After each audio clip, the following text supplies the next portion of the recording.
Iran और Israel के बीच जारी संघर्ष के चलते महाराष्ट्र समेत कई राज्यों में एलपीजी का संकट छाया हुआ है। मुंबई में एलपीजी गैस की किल्लत ने वाणिज्य क्षेत्र को बुरी तरह से प्रभावित किया है, खासकर होटल और रेस्टोरेंट उद्योग को। मुंबई में कई छोटे बड़े होटल बंद हो चुके हैं। इतना ही नहीं, जो होटल चल भी रहे हैं वहां भी ठीक तरह से एलपीजी कमर्शियल सिलेंडर की सप्लाई नहीं हो पा रही है और रेट बढ़ाई जाने के चलते दुकानदारों ने फूड्स के भी रेट बढ़ा दिए हैं। कई जगह से सिलेंडर की कालाबाजारी भी करने की शिकायत मिल रही है, लिहाजा प्रशासन अब एक्शन मोड में आ गया है। गृह मंत्रालय ने साफ तौर पर निर्देश जारी किया है कि सिलेंडर के शॉर्टेज को देखते हुए स्कूल और अस्पताल जैसी इमरजेंसी सेवाओं को गैस आपूर्ति करने की प्राथमिकता दी जाए। महाराष्ट्र के कई शहरों में घरेलू गैस सिलेंडर की भी किल्लत देखने को मिल रही है। नागपुर और पुणे जैसे कई शहरों में लोगों को लंबी लंबी कतारें लगानी पड़ रही हैं। घबराहट के चलते लोग बड़ी संख्या में गैस एजेंसी पहुंचकर जल्द से जल्द सिलेंडर भरवाने की कोशिश कर रहे हैं। लंबी लंबी लाइनों को देखते हुए किसी भी तरह की घटना और विवाद को टालने के लिए अब गैस एजेंसियों पर पुलिस पहुंच रही है। पुलिस के संरक्षण में घरेलू सिलेंडरों का वितरण किया जा रहा है। वहीं गैस के मुद्दे को लेकर विपक्ष सरकार को घेरने की कोशिश कर रहा है। जहां एक और केंद्र सरकार के खिलाफ संसद भवन के बाहर विपक्षी सांसद आंदोलन कर रहे हैं, तो वहीं महाराष्ट्र में विधान भवन के बाहर विपक्षी विधायकों का प्रोटेस्ट देखने को मिला। इतना ही नहीं, महाराष्ट्र के नागपुर में तो कांग्रेस के नेताओं ने सड़क पर उतरकर गैस सिलेंडर की कमी के विरोध में आंदोलन किया। हालांकि नागपुर में एलपीजी की संभावित किल्लत को देखते हुए फूड एंड ड्रग्स एडमिनिस्ट्रेशन ने सर्च ऑपरेशन शुरू कर दिया है। एफडीए के अधिकारियों ने शहर के अलग अलग इलाकों में होटल, रेस्टोरेंट और एलपीजी गोदामों में लगातार जांच कर रहे हैं। अधिकारियों की कोशिश है कि कहीं भी एलपीजी सिलेंडर की कालाबाजारी हो तो नहीं रही है।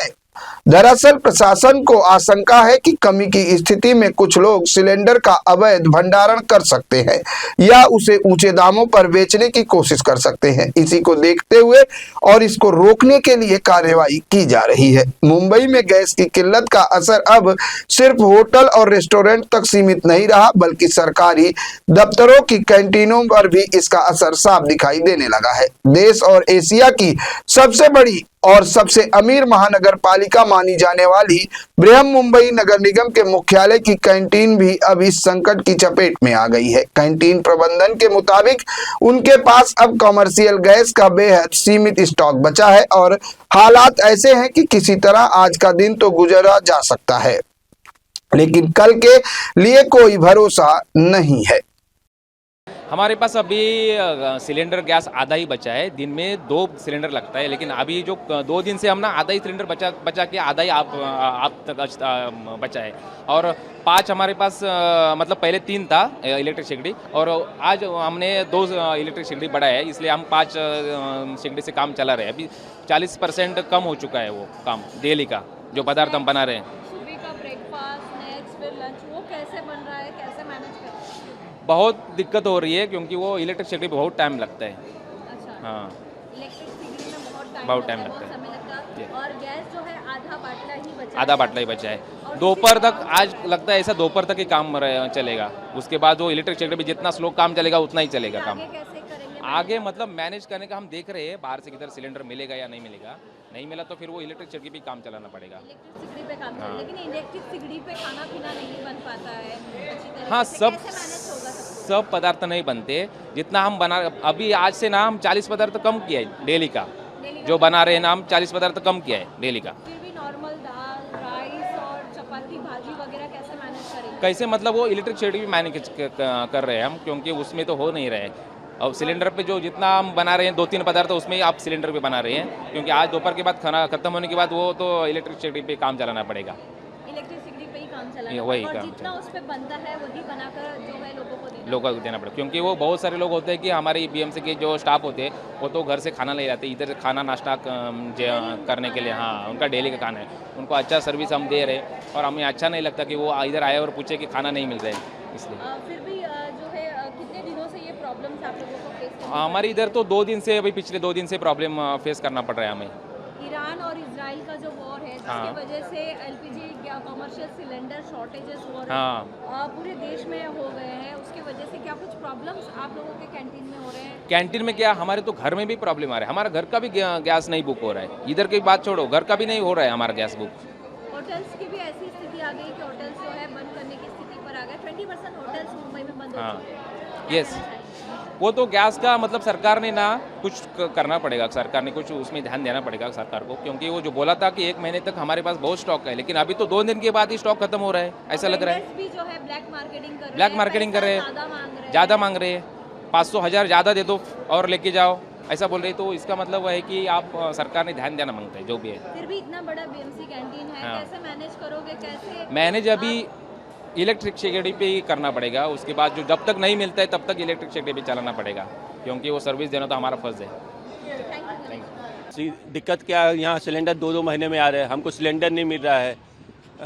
बोलते नहीं, हम पहले के सुबह लाइन लगा लेते, लोग लेके चले जाते हैं। हर महीने के लोग सिलेंडर लेके जा रहे हैं, हम 2-2 महीने में आ रहे तो हमको सिलेंडर नहीं मिल रहा है, हमने क्या करना?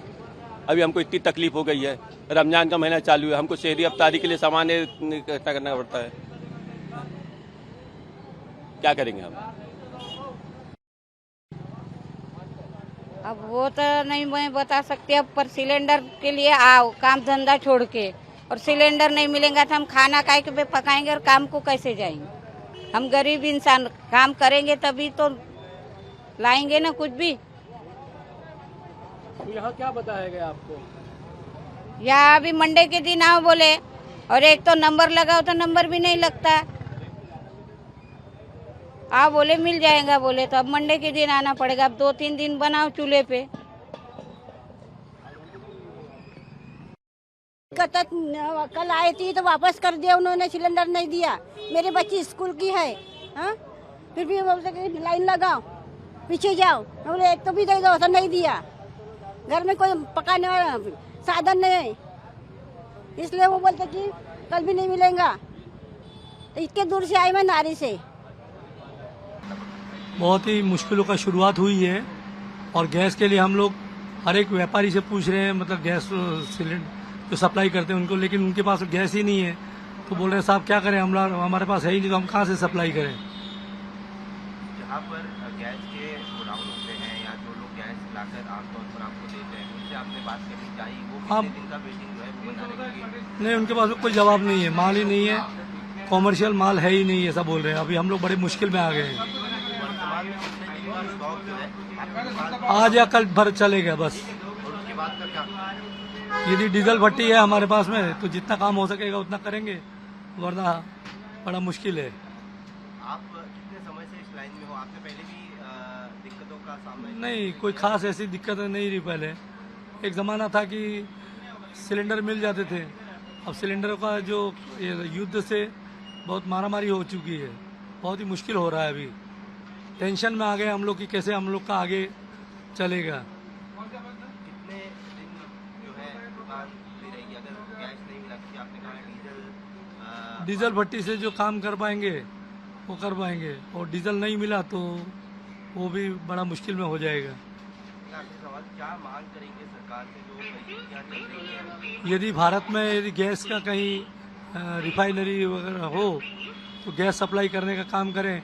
एक आम आदमी हम लोगों के साथ में जुड़ा हुआ है, और आम आदमी जो दूर से आता है वो हम लोग उससे नाश्ता पानी करके अपना गुजारा करता है। इसलिए हो सके तो होटल इंडस्ट्रीज को बचाने के लिए, जिसने घरेलू के लिए आप सोच रहे हैं छोटे सिलेंडर उनको दे रहे हैं, वैसे कुछ भी करके व्यापारियों को भी जिंदा रखा जाएगा तो ठीक रहेगा, वरना मुश्किल में हम तो पड़ेंगे ही, और हमारे साथ में आम जनता जो है, जो नाश्ता करती है बाहर से दूर दूर से आके, उनको और मुश्किल हो जाएगी। आपका एक बार नाम बता दीजिए और आपकी दुकान कहाँ पर है? मैं Hasmukh sweet and Farsan mart, Gandhinagar Sai service के सामने मेरा दुकान है, और मैं वहीं से बोल रहा हूँ, और मेरा नाम हिम्मतलाल जैन है। और बड़ी मुश्किल का दौर है, और जल्दी हो सके तो आप हमें सहायता करें, ऐसी उम्मीद करते हैं।